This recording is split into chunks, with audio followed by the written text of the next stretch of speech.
the supreme fact of the universe. The great central fact of the universe is that spirit of infinite life and power that is behind all, that animates all, that manifests itself in and through all, that self-existent principle of life from which all has come, and not only from which all has come, but from which all is continually coming. If there is an individual life, there must be of necessity an infinite source of life from which it comes. If there is a quality or a force of love, there must be of necessity be an infinite source of love whence it comes. If there is wisdom, there must be the all-wise source behind it from which it springs. The same is true in regard to peace, the same in regard to power, the same in regard to what we call material things. There is, then, this spirit of infinite life and power, behind all which is the source of all. This infinite power is creating, working, ruling through the agency of great immutable laws and forces that run through all the universe, that surround us on every side. Every act of our everyday lives is governed by these same great laws and forces. Every flower that blooms by the wayside springs up, grows, blooms, fades, according to certain great immutable laws. Every snowflake that plays between earth and heaven forms, falls, melts, according to certain great unchangeable laws. In a sense, there is nothing in all the great universe but law. If this is true, there must of necessity be a force behind it all that is the maker of these laws, and a force greater than the laws that are made. This spirit of infinite life and power that is behind all is what I call God. I do not care what term you may use, be it kindly light, providence, the oversoul, omnipotence, or whatever term may be most convenient. I care not what the term may be as long as we are agreed in regard to the great central fact itself. God, then, is this infinite spirit which fills all the universe with himself alone, so that all is from him and in him, and there is nothing that is outside. Indeed and in truth, then in him we live and move and have our being. He is the life of our life, our very life itself. We have received, we are continually receiving our life from him. We are partakers of the life of God.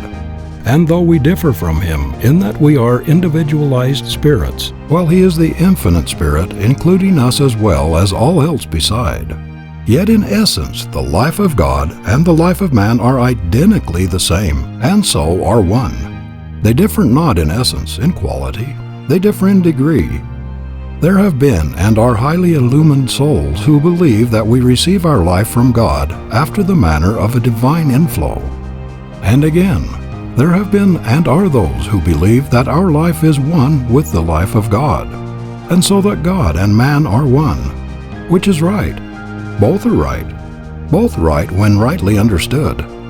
In regard to the first, if God is the infinite spirit of life behind all, whence all comes, then clearly our life as individualized spirits is continually coming from this infinite source by means of this divine inflow. In the second place, if our lives as individualized spirits are directly from, are parts of this infinite spirit of life, then the degree of the infinite spirit that is manifested in the life of each must be identical in quality with that source, the same as a drop of water taken from the ocean is, in nature, in characteristics, identical with that ocean, its source. And how could it be otherwise?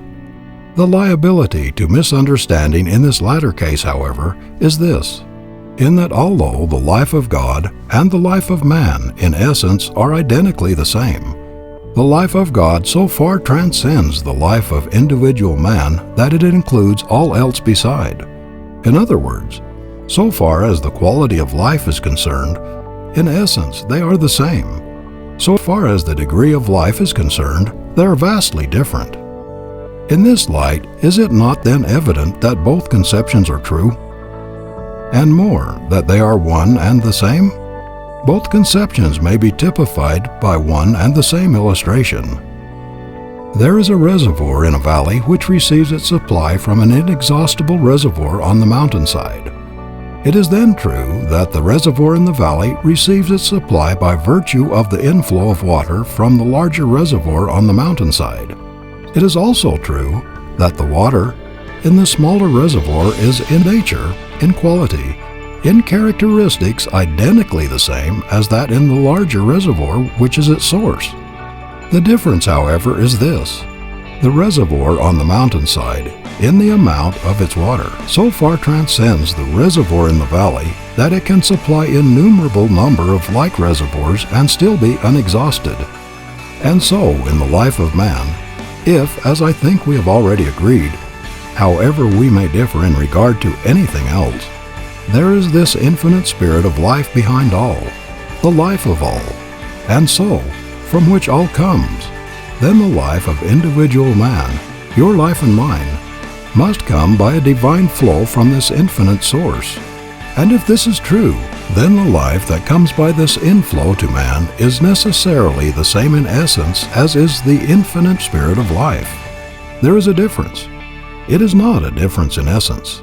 It is a difference in degree. If this is true, does it not then follow that in the degree that man opens himself to this divine inflow does he approach to God? If so, it then necessarily flows in that degree that he makes this approach does he take on the God powers.